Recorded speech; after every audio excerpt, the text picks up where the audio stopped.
Look, you're not fooling anybody. You're trying to stop me from giving the answer. So let me give you the answer. This is a little nutty, I gotta be honest. Were you trying to get crazy with this, eh? Don't you know I'm loco?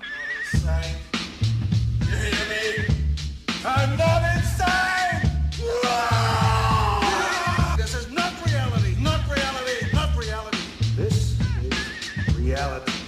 Not reality. Relax, buddy. You're awake now.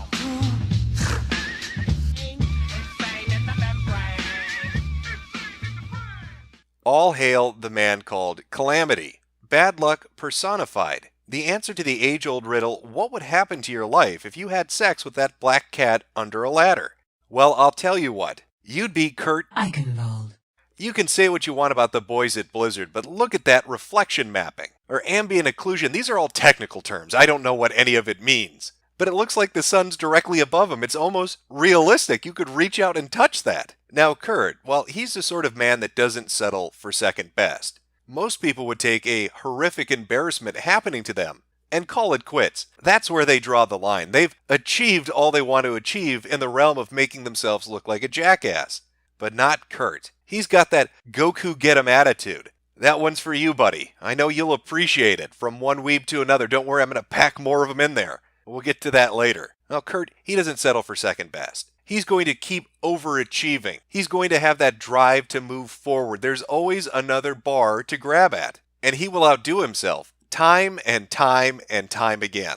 But to really understand the story of Kurt and the catastrophes which surround him, we have to go all the way back to the beginning. Because who exactly is this man? And where did he get his start? So why don't you have a seat right over there? And let's begin. For 5 years, beginning when I was 13 years old, I operated a pornographic website featuring images of myself loaded onto the internet by webcams.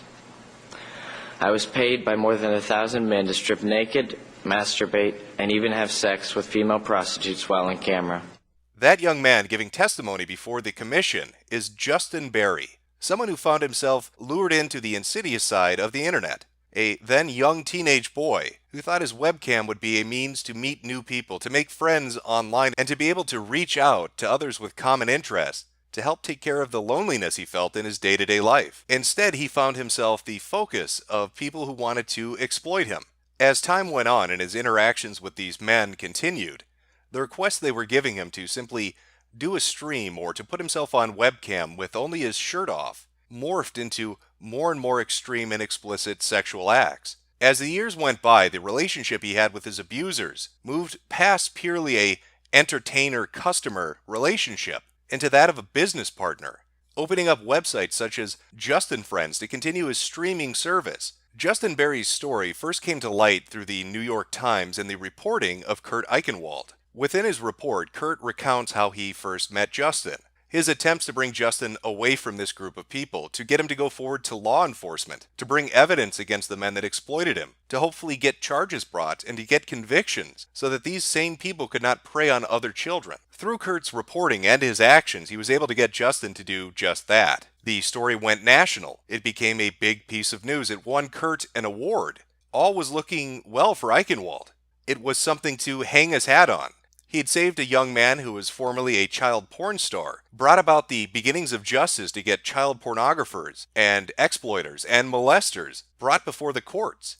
Just another in a long line of successful stories that Kurt had written over the span of his career.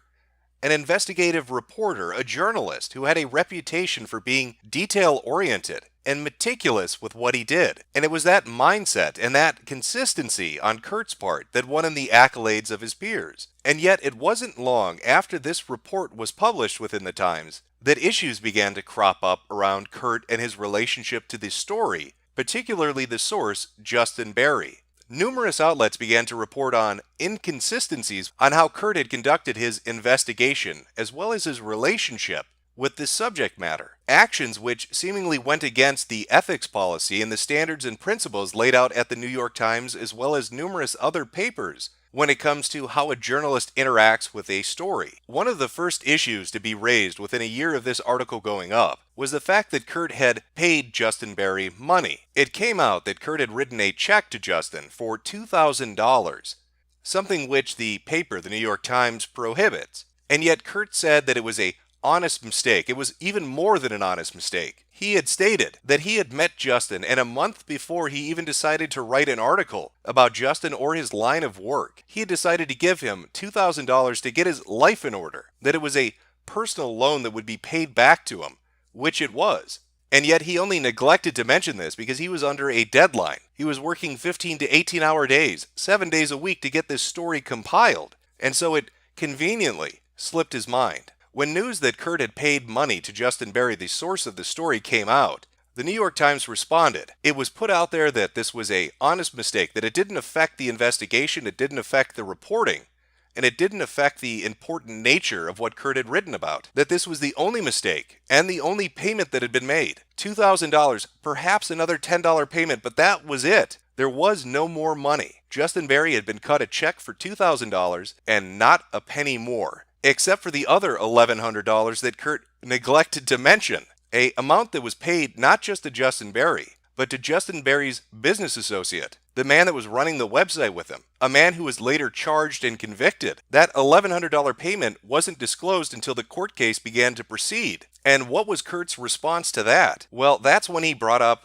epilepsy. Kurt went on to explain that this was a medical condition that he had, and that it affected his memory, and he had kept it a closely guarded secret. So the first time he had cut a check for $2,000 was before the story even took place. It was a personal business loan which he simply forgot about. The second time he had paid $1,100. It was an epileptic fit which wiped his memory out, and he didn't remember it at all. Even though when you look at the reporting around the issue, it seems that Kurt was taking measures to make sure that it didn't get connected back to him, since the money was paid through PayPal under different pseudonyms. Stranger still is when you begin to look at the timeline of how that money affected Justin Berry's activities, as well as other allegations that came out as reported per NPR. In January of 2006, the Times received an email from Mitchell's mother. That was a man that was later convicted, the man that helped run Justin Friends with Justin Berry.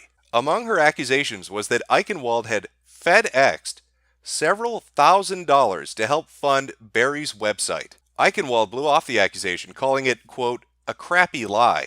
The NPR coverage of the Eichenwald story and the subsequent fallout from it raises some interesting questions. Why was it that after twice being shown to be inconsistent with the truth, whether that was a lie of omission, an intentional lie, or an impaired memory, why is it once all that information had come out that the New York Times didn't go back and look at the email they received from a man directly connected to the case, from his mother, saying that Eichenwald had personally paid thousands more to get Justin Berry to open up another website? Now that other website, the Justin Friends one, why is that so key to this entire story? Well, a Gawker article might actually shine some light onto that. This is back from 2007. Kurt Eichenwald has some splaining to do. In the article, it goes over the details about the initial $2,000, which wasn't mentioned, and it sets forward a timeline. Now, there are a few key pieces of information that come forward from this that tie back into the money that Eichenwald had given Berry.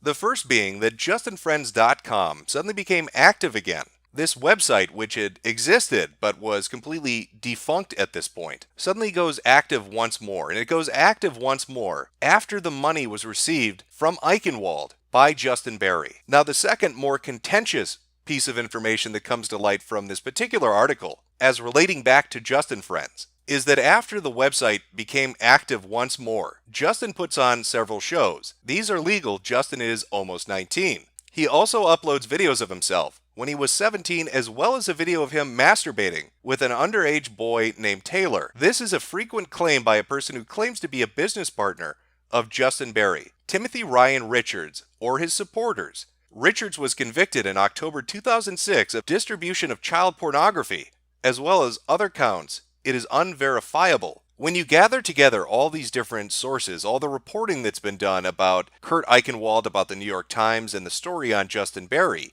details begin to emerge which cast a cloud of doubt over the integrity of the story and the people involved with it. When looking at this information and parsing through it, you're confronted with numerous facts. Those being that Kurt Eichenwald made numerous payments to Justin Berry. These payments were made through a number of different methods, under a number of different names. Eichenwald gave different excuses for why that was never disclosed. Within 10 days of receiving that money, a site that's run by Justin Berry, as well as a business associate who would later be convicted for child pornography, suddenly becomes active again. Another defendant who was convicted as well for child pornography alleges that once the site became active, within a few days, videos of underage boys engaged in sexual activities were put up and were viewable by members of the website. When you look at that sequence of events, and you take Kurt Eichenwald's statement at the beginning of this, that this was a month before he had any interest in writing a story about this, and within 2 to 3 weeks of having given that money to Justin Berry, a website is now up and active and distributing, or allegedly distributing, child pornography, it makes one wonder, it calls into question the integrity of the people involved.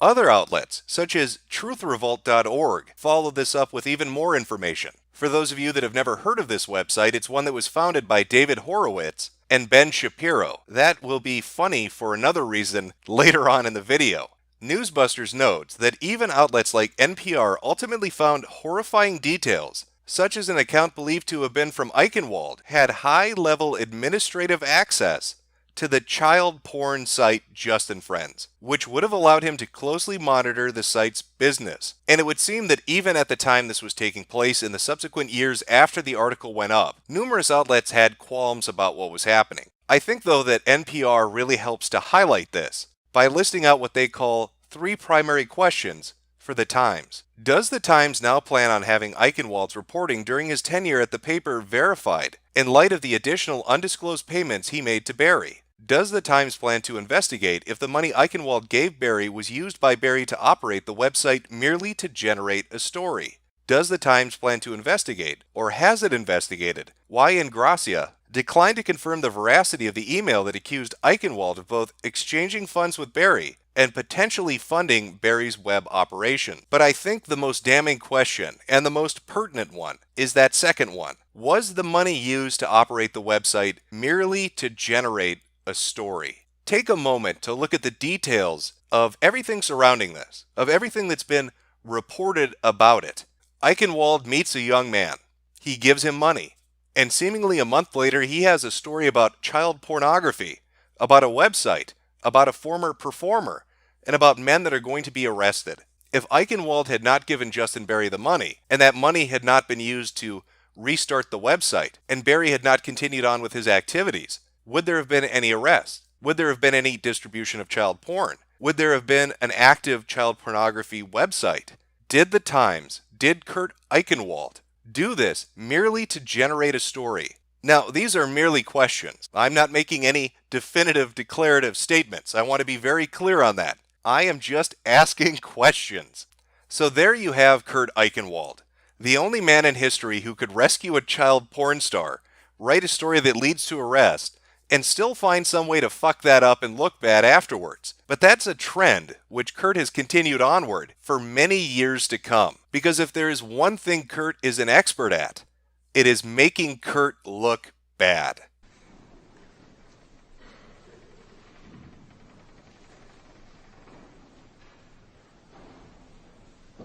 I just had a seizure. Wow, that was a bad one. The pain of seizures.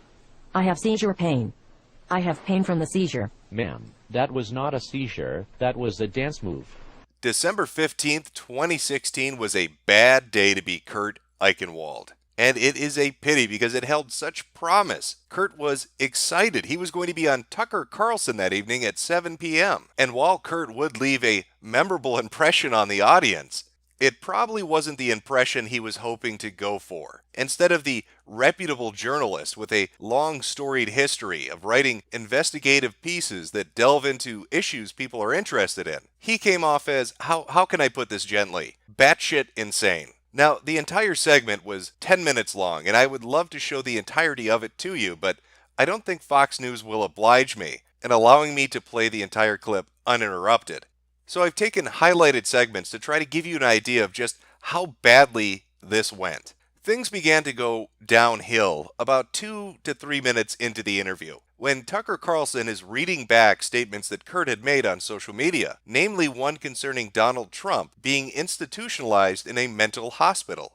But the next day you say, quite ironically, and I'm quoting, I believe Trump was institutionalized in a mental hospital for a nervous breakdown in 1990, which is why he won't release his medical records. This would devolve into at least 5 minutes of straight theatrics, as Kurt did everything in his power to dodge giving an answer to the simple question which Tucker repeatedly asked him. Was he in a mental hospital in 1990, as you allege, or was he not? Let me answer the question. Go ahead.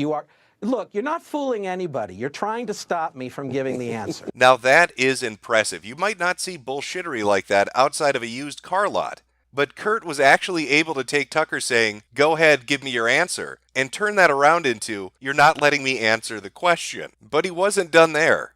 Okay. So I think let's that go you're humiliating to, yourself by your unwillingness to answer a simple question. So please answer it. I am trying to answer the question. Do you question. have evidence he was in a mental Unfortunately, unlike hospital in on your 1990, or don't world, you? reality is not always able to give you a yes or no answer. Well, let's hop aboard the crazy train then and take that fucker all the way down to imagination land. Because apparently reality isn't going to allow Kurt to give us a coherent answer. Now this farce continued on for a good 5 solid minutes, inevitably leading Tucker to have to ask him another one. And nobody's getting fooled. You're trying to stop. How can Newsweek employ you as a reporter, Kurt, when you're throwing lines like this around that are untrue, that you can't substantiate, when you say to the president's Tucker, spokesman, F you, that's not the behavior of a reporter. Okay. Which is fairly sound. How could he be employed by Newsweek? How could he tweet out a public statement talking about a president-elect being institutionalized in a mental hospital and then refuse to expand on that, or to simply say, yes, that's true, or no, that is untrue? But if you thought that was bizarre, you haven't seen anything yet. Kurt wanted to kick it up a notch. He wanted to pull a bit of an Emerald. He wanted to take that nutty and bring it all the way up to a nutty buddy. How about this? I'm going to give you 30 seconds to answer this question. Do you have evidence that he was institutionalized in a mental hospital in 1990? 30 seconds. Now, okay, I will say this, because it's a message I've got from people from the CIA. I know a lot of officers, I know a lot of agents, I've been in their homes, and they're really delivering this to you and to Donald Trump. These are people who have sacrificed a lot for this country. Look at his face. Look at that expression. That's the expression you get when you're sitting next to a fucking crazy person on the bus in the city. That is the expression you get when you are in a confined area and you're thinking to yourself, what's the nearest window I can jump out of before this person tries to stab me with a needle? It's all in the eyebrows. He's communicating with those eyebrows that he's getting perhaps a little scared. I'm starting to have concerns about you, Kurt. Right now, tell me what the secret message from the CIA is. Of course, much like the earlier question of, did you say this and is it true? Kurt's not going to give a clear answer on this one either. Instead, he's just going to keep freaking Tucker out to the point where he starts to express concerns about his well-being on a nationally televised news program. We're out of time, Kurt, and I don't mean this in a cruel way. I would have real concerns if I were one of your editors, and I mean that. I'm not calling anyone a liar, but I am saying I'm concerned about your behavior on this show tonight. Now, I'm sure you can imagine the reception that Kurt had waiting for him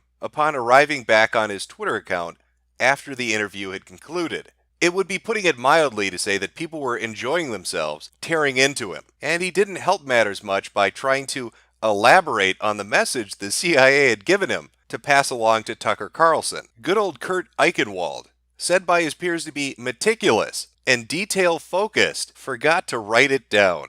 Oops. You know, that super secret message from the Central Intelligence Agency, forgot to write that down. Even though I had a giant binder when I was on your show from analyzing everything you said so I could bring it up to argue with you about. The message from the CIA directly to you, though, forgot to scribble that one down. Maybe it was up on the fridge next to bills that were due at the end of the month, and I just tossed it out without thinking about it. It's probably in the garbage with the cable bill. But to have a truly terrible day, you need more than one thing to go wrong. You need at least 3 of them. And here's number 2.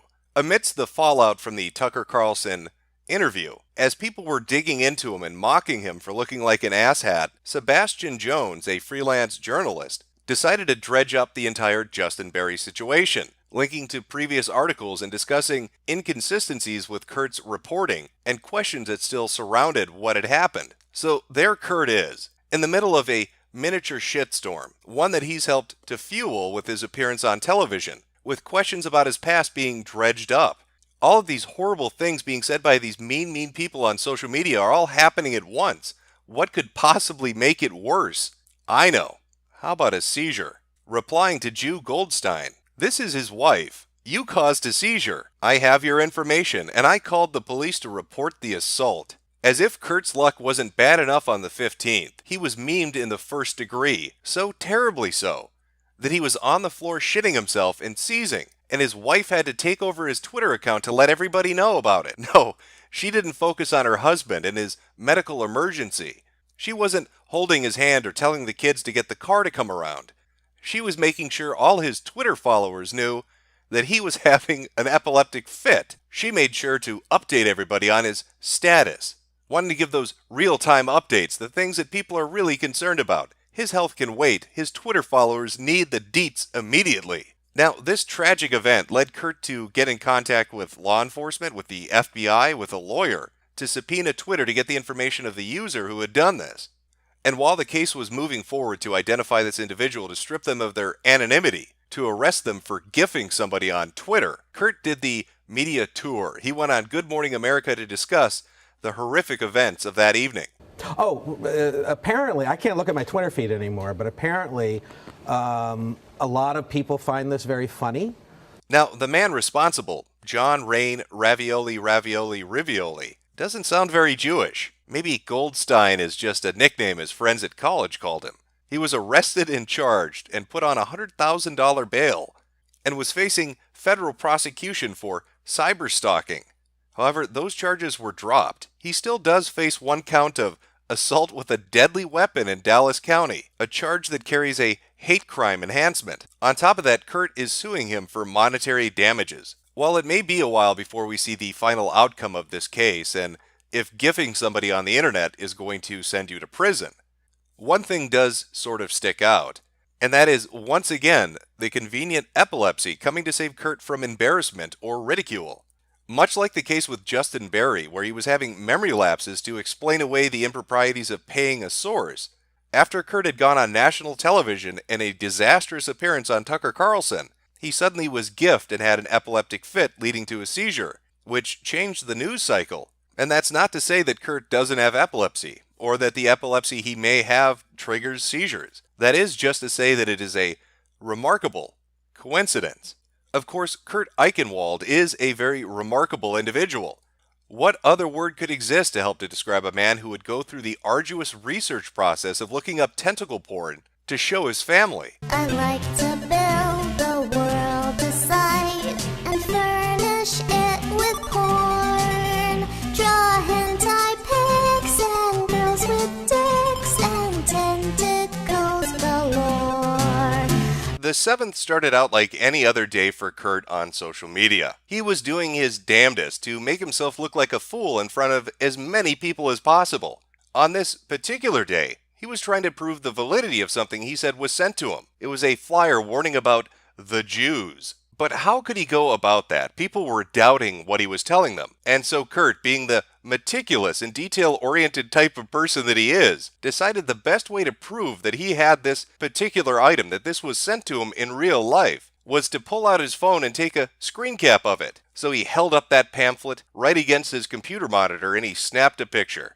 Now, for most people that browse the internet, be it an image board or a forum, you've probably come across a form of a meme, a joke that's floating out there, and maybe you've wondered why that exists.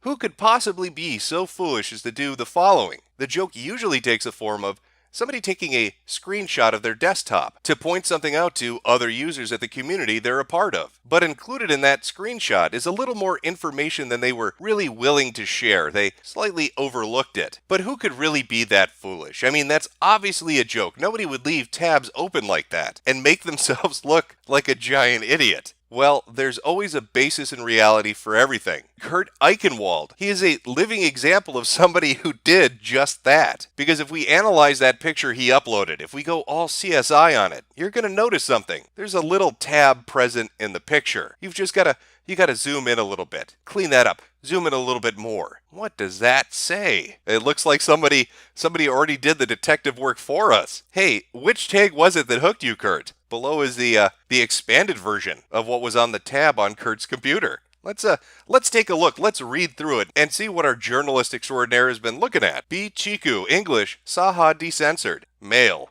dark skin, glasses, schoolboy uniform. Female, BBW, big ass, big breasts, bike shorts, bikini blowjob, defloweration, face sitting, glasses, impregnation, MILF, Nakadashi, schoolgirl uniform, smell.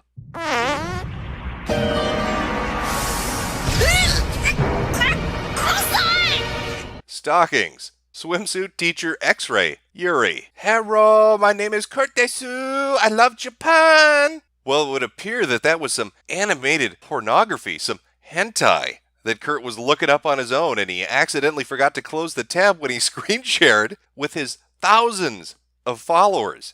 I wonder what explanation he gave people. I'm sure something that was completely normal and reasonable, and something that people didn't think was even weirder than the fact that he was sharing his favorite hentais with his followers. Sigh.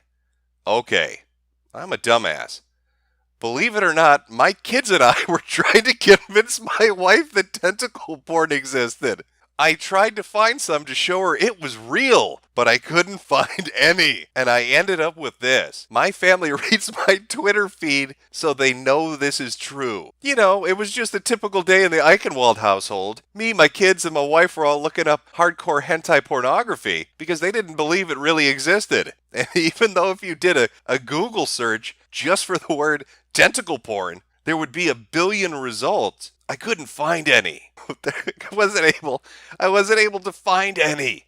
And I ended up with this. Well, that's a little strange, because when I'm looking at the tags that are included in this particular tweet, Kurt, I don't see anything related to tentacles in it. But maybe I need to pay closer attention to the tags. Maybe let's see if we can puzzle it out. Why would you have stumbled on this one in your innocent search to show your children tentacle pornography? Well, there's Nakadashi, which translates to pies. Now, I'm not sure what kind of pies those might be, Kurt. I'm sure they're creamy, but I don't think they're tentacle related. Big breast, no. Blowjob, I don't think so. Could it be smell? Could you be smelling the octopus or squid that's coming to gang rape you? I mean, maybe. X-ray? I don't know. Maybe it's a schoolboy uniform, Kurt. Maybe the schoolboy uniform's what drew you here. You know, in your search for tentacle pornography to share with your family. Within a day's time, Kurt tried a new tactic after being the object of ridicule for much of the internet and all the people on Twitter having a great laugh at his expense. He hit them with this gem. Even if I was reading Japanese porn, what would be the big deal? I've read porn in my life. Not into cartoons, though. Are you guys Puritans or 8? Stop being so uptight, soccer moms. So what if I like to hang out with the kids and the wife looking up hardcore hentai? That's a normal red-blooded American thing to do. Like apple pie.